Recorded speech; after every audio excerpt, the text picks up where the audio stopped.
आणि आपले उपमुख्यमंत्री आदरणीय एकनाथ शिंदे साहेबांच्या आदेशानुसार काल आणि आज पूर्ण दिवस सगळ्या अधिकाऱ्यांच्या समवेत आपलं दुःख जाणून घेण्याचा आम्ही प्रामाणिकपणाचा प्रयत्न करतोय आणि शब्दामध्ये देखील तुमचं नुकसान भरून येणार नाही याची देखील मला जाणीव आहे.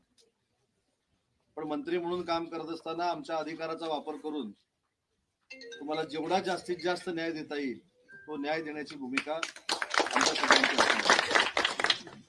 आणि म्हणून माझ्या समवेत असलेल्या सगळ्या अधिकाऱ्यांना मला सूचना करायची आहे की शेवटी ह्या बाधित झालेल्या शेतकऱ्याला आजच आपण वेळेवर जर मदत केली आणि वेळेवर जर मदत केली, वेळेवर त्यांचे पंचनामे केले, त्यांना कुठलाही त्रास होणार नाही याची जर दक्षता घेतली तर या शेतकऱ्यांनी दिलेला आशीर्वाद अधिकाऱ्यांना आयुष्यभर पुरणार याची जाणीव अधिकाऱ्यांनी ठेवणं गरजेचं आहे.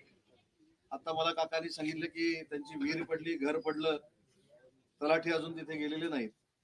ठीक आहे, कदाचित पावसामुळे तिथे पोहोचले नसतील, परंतु मला प्रांतांना सूचना करायची आहे की आज तलाठी जिथे गेले पाहिजे त्यांचा पंचनामा झाला पाहिजे आणि त्यांना अपेक्षित असलेला शासनाच्या नियमाप्रमाणेची नुकसान भरपाई त्यांना देण्याच्या संदर्भामध्ये आपल्या प्रशासनानं कारवाई केली पाहिजे.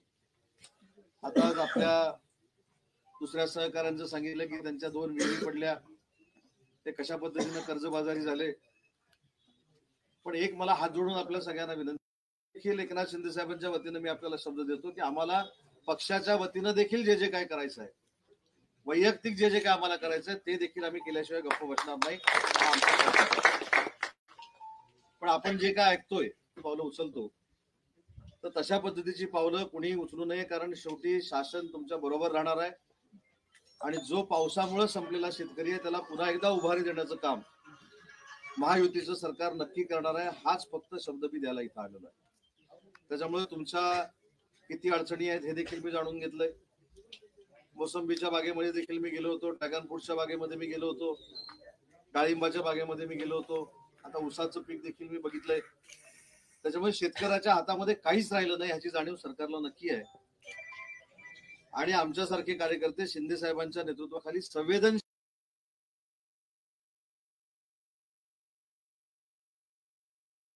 आहेत आणि भावनिक आहेत हे देखील आपण समजून घ्या. त्याच्यामुळे आज मी जे इथं आलोय हे तुम्हाला खुश करण्यासाठी आलो नाही, तर शिंदे साहेबांच्या नेतृत्वाखाली तुम्हाला न्याय मिळवून द्यायला आलोय. हा मी तुम्हाला दिलेला शब्द आहे, एवढंच फक्त मी या ठिकाणी सांगतो. सरकार तुमच्या सोबत आहे, सरकार तुमच्या अडचणी यायला देणार नाही. पीक विम्याच्या बाबतीतला आता जो ई पीक विम्याच्या संदर्भातली गोष्ट सांगितली ते देखील मी कृषी मंत्र्यांशी बोलेन, माननीय शिंदे साहेबांशी बोलेन, वेळ पडल्यास मी मुख्यमंत्री महोदयांशी देखील बोलेन. पण आपण कुणीही धीर सोडू नये ही शासनाच्या वतीनं मी आपल्या सगळ्यांना हात जोडून विनंती करतो.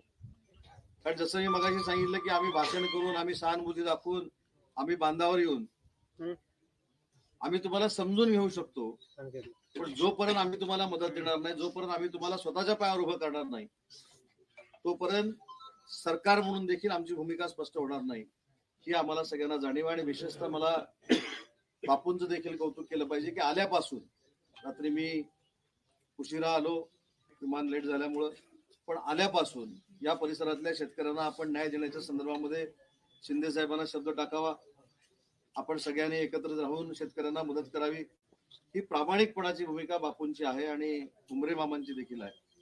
त्याच्यामुळे ही सगळी मंडळी तुमच्या सोबत आहेत, म्हणजे आम्ही देखील तुमच्या सोबत आहोत, शिंदे साहेब देखील तुमच्या सोबत आहेत.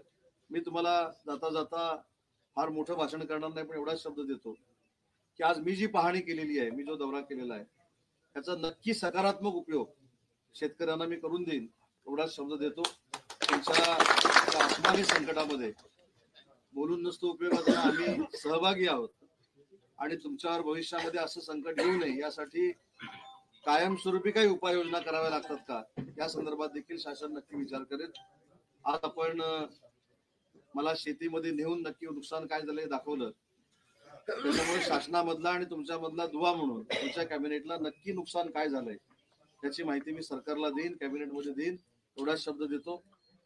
अजिबात चिंता करू नका, जे जे काही सरकारच्या माध्यमातून करायचंय ती माझी चर्चा कृषी मंत्र्यांची देखील अनेक शेतकऱ्यांच्या समोर झाली. कृषी मंत्री देखील सकारात्मक आहेत, त्याच्यामुळे कुठचाही वाईट विचार न करता शासन तुम्हाला पुन्हा एकदा उभारी देईल हा विश्वास मनामध्ये ठेवावा एवढीच विनंती करतो आणि थांबतो. जय हिंद.